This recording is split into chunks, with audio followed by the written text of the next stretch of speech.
Drinking social as a social ఇవన్నీ కొన్ని parties కానీ సెలబ్రేషన్స్ ఇవన్నీ. సో అది కమ్యూనల్ కల్చరల్గా మనకు కొన్ని ఉన్నాయి కదా. సో అవి మనం యాక్సెప్ట్ చేయాలి, మన కల్చర్ సబ్స్టెన్స్. ఓకే, సో దాన్ని సోషల్ డ్రింకింగ్ లెవెల్ అని అంటాం. అంటే వన్స్ ఇన్ ఏ వైల్, ఎప్పుడో నెలకు ఒకసారి లేకపోతే మనం యాక్సెప్ట్ చేస్తాం social drinking.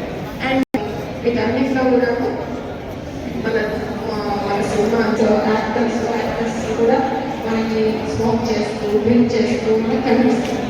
Acting punishments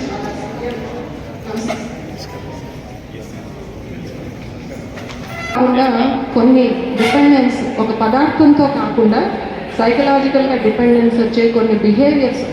so example మీరు ఇప్పుడు phone usage, it's only A behaviour. So మనం ఎక్కువసేపు వాడే కొంది అది వాడుతూనే ఉండాలని అనిపించడం, అంటే అది మనకు భావిస్తున్నారు. దాని నుంచి ఎలా రావాలి అనేది రాధిక అనేది చాలా బాగా చెప్పారు. మరి ఈ విధంగా మనం ఎక్కడ చూసినా చిన్న చిన్న బడ్డీ కోర్టుల దగ్గర నుంచి కాలేజెస్ ఉంటే కాలేజెస్ దగ్గర నుంచి కూడా కాలేజెస్లో దగ్గర ఉండే షాప్స్ ఉంటాయి, వాటిలో కూడా వాటి దగ్గర కూడా వెంటనే అమ్మడానికి మనం అడిగేవాళ్ళు. ప్రత్యేకంగా నన్ను పేషెంట్స్ వాళ్ళ ఫ్యామిలీస్ వచ్చి అడిగేవాళ్ళు, మీరు ఆల్కహాల్ డిపెండెన్స్ ట్రీట్మెంట్ చేస్తారా అనేసి. సో అది one of the disease in psychiatry. So we will do it అని చెప్పింది. వాళ్ళు హెసిటేట్ చేసేవాళ్ళు, ఫిమేల్ డాక్టర్ దగ్గర వచ్చి ఇవన్నీ చెప్పుకోవాలి.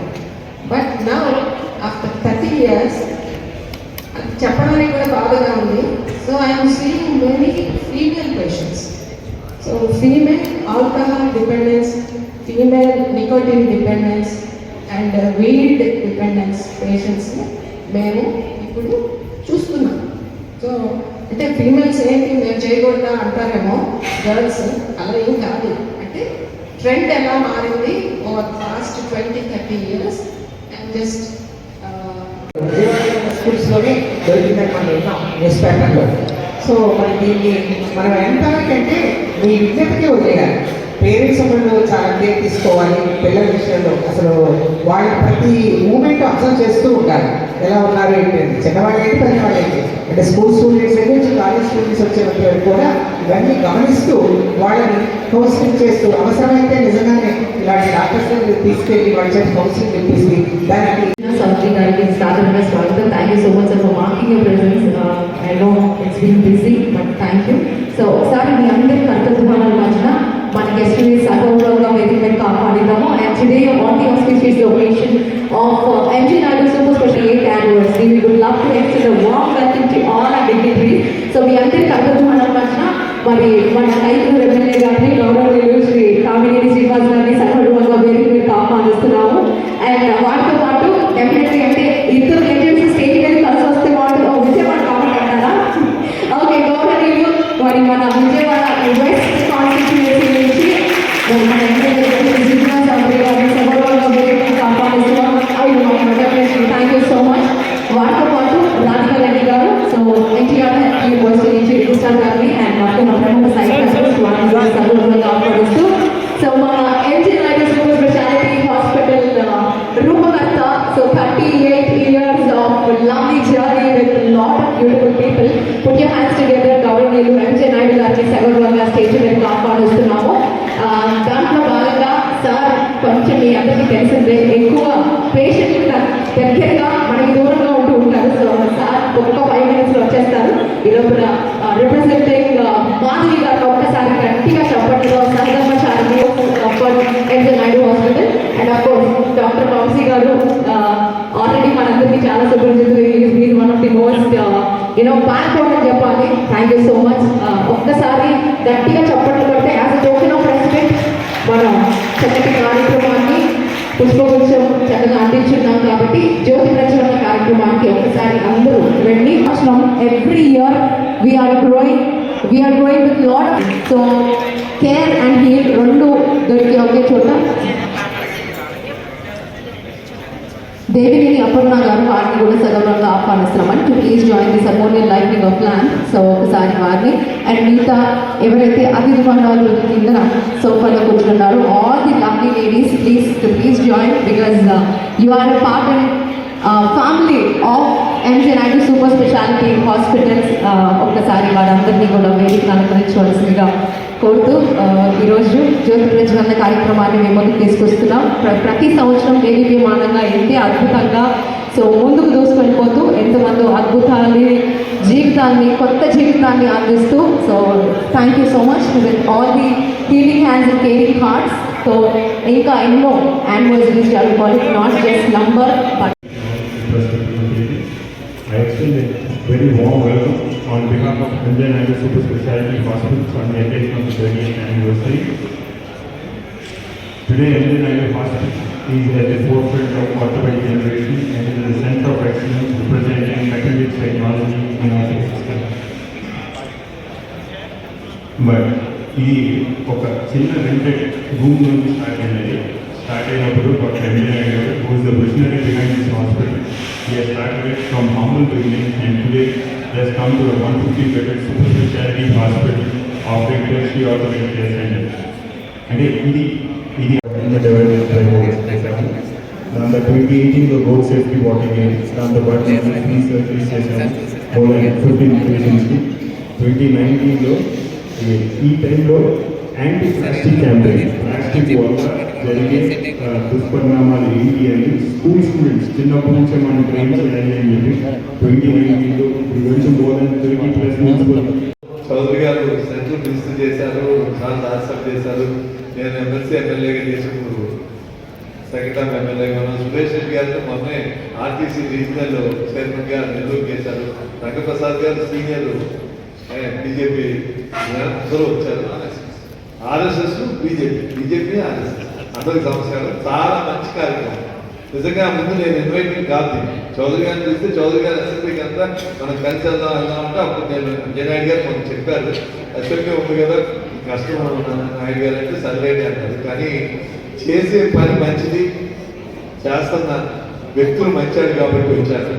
నిజంగా మంచి కార్యక్రమం. మనం 38 యానివర్సరీని ఏదో డిన్నర్ పెట్టి 10 మంది గురించి భోజనాలు పెట్టే కన్నా సమాజానికి వాళ్ళ సమాజం ఎంత అభివృద్ధి చెందుతుందో దాంతోపాటు కొన్ని చెప్పాలంటే దురదృష్టకరంగా వెరితలు కూడా దాన్ని మనం వెరితలు అంటే ఆశవాడు కానీ దీన్ని మనం సమాజంలో అందరికీ అవేర్నెస్ తీసుకురావాలి.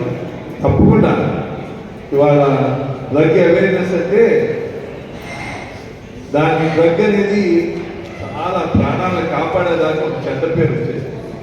అంటే డ్రగ్ 50 ఏళ్ళు దాంట్లో డ్రగ్ తీసుకున్నాడు ఎవరు brain drug life saving drug BPO sugar మాకు అవసరం లేదు. కానీ అయ్యో బ్లడ్ క్లాట్ అవుతుంటారు, అయ్యో డ్రగ్స్ తీసుకుంటారు. కానీ డ్రగ్ అనగానే ఏమొస్తుంది, ఏ గంజాయో అది మాత్రం పెరుగుతుందో అనిపిస్తారు. లేకపోతే డ్రగ్ ఎడిక్షన్, మంచి డ్రగ్ కూడా ఎడిక్షన్ అయిపోయి అది లేకపోతే పరిస్థితి లేనప్పుడు తప్పకుండా మనం ఎడిక్షన్ అవ్వకుండా రెగ్యులర్గా ఎవరికాలు కంట్రోల్ చేయాలి. ఈ గంజాయి అనేది వాళ్ళ దురదృష్టకరం. దేశంలో ఎక్కడ ఎలా పట్టుకున్నా అది దాని మూలాలు ఆంధ్రప్రదేశ్కి వస్తుంది.